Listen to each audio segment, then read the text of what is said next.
Sky News. The full story first. Coming up, number 10 in crisis mode. How does government function when the knives are out? Let me bring you some breaking news now. Morgan McSweeney, Downing Street Chief of Staff, has just resigned. Keir Starmer's right-hand man has gone, closely followed by Director of Communications Tim Allen.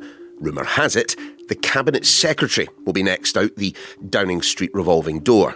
Number 10 is in crisis, but this Prime Minister certainly isn't the first to govern under pressure. But with enormous and enduring gratitude to have had the opportunity to serve the country I love. Theresa May stepped down back in 2019 after months of will she, won't she. Watching on as she fought back the tears, her Chief of Staff, who's been monitoring recent events with a degree of déjà vu. Yeah, it's kind of like post-traumatic stress disorder, I think. It was obviously a painful period that we went through for the last maybe 4 or 5 months of Theresa's premiership. So how does Downing Street function when backs are against the wall? Gavin Barwell, now Lord Barwell, was Theresa May's Chief of Staff from 2017 to 2019. If you remember the history, her opponents maybe moved a bit too quickly and called a vote of no confidence in her, which she actually managed to win. So that sort of restored her authority a bit for a few months. But then certainly the last 6 or 7 weeks were an incredibly difficult period. What is it like working inside that famous building, the seat of government, in a time of crisis? What's the mood behind the door? I think the biggest danger is you get into a kind of bunker mentality, because you're obviously very frustrated that people in your own party are making what is anyway a very, very difficult job even more difficult. I suppose it can fluctuate from sort of defiance and a determination to fight on and get through the political difficulties you've got. And then you reach a point where you realise that's not possible. And then it's the last few weeks can be very, very gloomy when you realise that the Prime Minister's time is up. We then had a kind of strange final 2 months. Once Theresa had announced that she was standing down as leader of the party, she carried on as Prime Minister for a couple of months while the leadership election was going on. And actually, she was hugely impressively determined to use those 2 months to the maximum effect and get as much done as she could before she left the building. Just look back in those final days. I mean, it must have been, for yourself and of course for the Prime Minister, a traumatic time, an upsetting time, a crazy time, no doubt, in moments. When you think about those final few days, what does your mind go to? First of all, on a personal level, I felt I had failed. I mean, there isn't a job description for the role of Prime Minister's Chief of Staff. But if there were one, the number one task would be keep the Prime Minister in number 10. So on a personal level, I kind of felt I'd let the Prime Minister down by not being able to help her find a way through it. I was enormously proud of the way that she conducted herself through all of that, and proud of what we've been able to achieve over the 2-year period that I was working for her. On the day that we actually left, the last job a Chief of Staff has to do is the Prime Minister goes off to Buckingham Palace to hand in their resignation to the monarch. And the last job the Chief of Staff has is to clear all of the political advisors out of the building in order that the political advisors of the new team can come in and be ready to greet the new Prime Minister when they arrive. So I feel like I was the last person from the Theresa May regime to leave the building. And I was wandering away down Whitehall with a guy called James Marshall, who had been the director of the number 10 policy unit. He said it was a little bit like leaving Narnia at the end of one of C.S. Lewis's books, in the sense that you didn't know who was leaving for the last time and who might have a chance at some future point to come back again.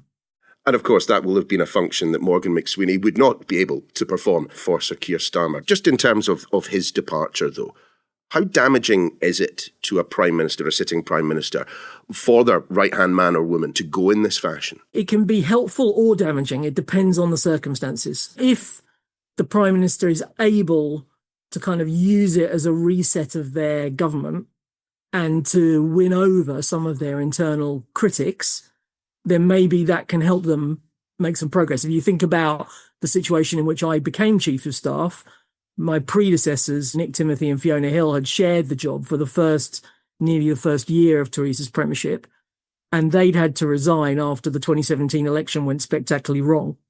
And the change of Chief of Staff arguably helped Theresa sort of reassert her authority after that election defeat. But in another sense, obviously, you're losing some of your most kind of trusted aides and supporters. And I think in terms of Keir Starmer and Morgan McSweeney, this relationship goes back a long way, right? Morgan McSweeney helped him win the leadership of the Labour Party.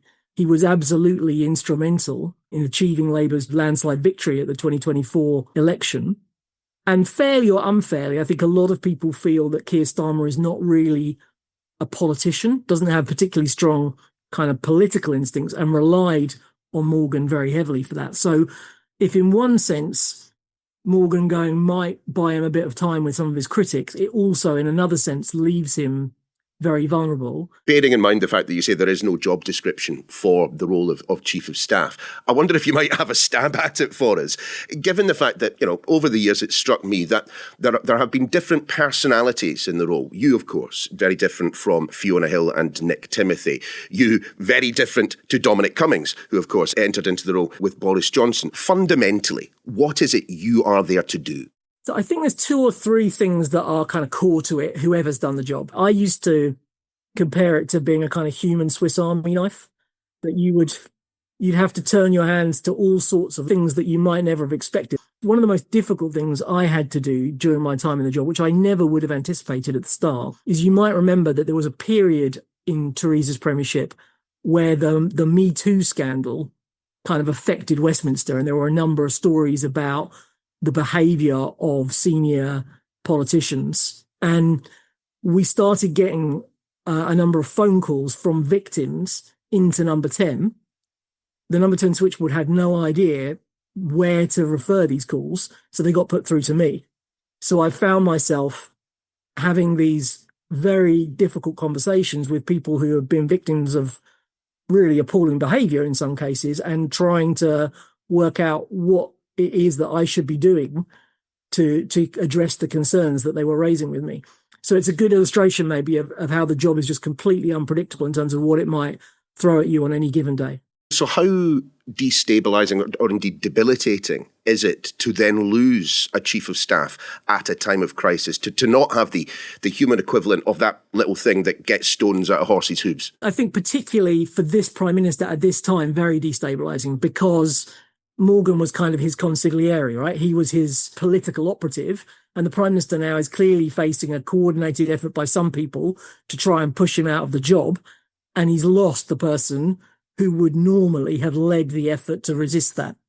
So you can make a case for how Morgan's resignation helps him in some ways, but it also weakens him. What does it say, though, about Sir Keir Starmer's abilities as a politician and indeed his judgment? This isn't the first chief of staff he's lost. I mean, you think back to the very start of this Labour administration, Sue Gray, brought in from the civil service, touted as a safe pair of hands at the heart of government. Blink and you'll have missed her political career. It doesn't say anything good about the Prime Minister in terms of how the Number 10 operation has worked. I know Sue. I worked with her when I was in Number 10. I don't know Morgan, but people I do know speak very highly of him as a political campaigner. But it seems to me what the Prime Minister did is he started off by appointing somebody who was an experienced civil servant who had no political background at all and no knowledge or history of the Labour Party and relations within the Labour Party.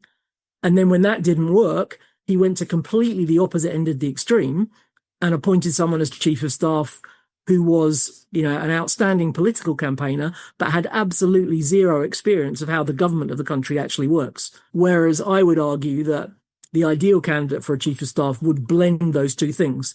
But of course, it's not just his chief of staff that he's lost, the director of communications on top of that. And today we are learning that the cabinet secretary, the most senior civil servant across government, is trying to work out his exit. Gavin, it strikes me that this isn't just a ship that is rudderless. It's a ship that's lost its sails, its rudder and its steering wheel. So then the million-dollar question, I think, is whether you can repair the ship quickly and get new people in place. I think a lot of people were surprised at the appointment of Chris Wormold as cabinet secretary when it was made. So if it is the case that the Prime Minister has come to the conclusion that that appointment wasn't right, it's better to correct it than carry on. But you are right that this level of churn in senior roles in Downing Street is pretty unprecedented and speaks to the problems the government has got into. And I think that's what mystifies so many people. I'm obviously not a Labour supporter, but I did think that the last government had kind of run out of steam. It was probably right that there was a change. And when Labour won big at the last election, I thought, well, at least with a big majority, we're now going to get some stability in our politics, which has been lacking really ever since the Brexit referendum. And it is quite incredible to me that a government with a majority of that size has been repeatedly forced into so many U-turns. It really speaks to the lack of a clear plan when they came in and the kind of dysfunction in the number 10 operation that we've been talking about. There has been a hypothesis doing the rounds of late that this is the way that politics just is nowadays, that actually the lesson we can learn from practically the last 10 years of politics, including your time inside number 10, is that the way in which the media cycle works has changed dramatically, that social media and indeed an impatient public mean that if politicians don't get things right at the start or consistently, then they've got a very, very limited shelf life. What do you make of that? I think there's some truth in that. I definitely think the job has become harder. The country is more polarised. The media is more aggressive. It's a more diverse media. And I think MPs are less inclined to just loyalty to the leader that's kind of got them elected, essentially. So in a number of ways, the job has got a lot harder. But I don't think I would accept your premise that it's become impossible. I think there was a world where Keir Starmer, if he'd got a clear plan of what he was trying to do and got a good structure around him in number 10, could have led a very different government to the one we've seen for the last year and a half.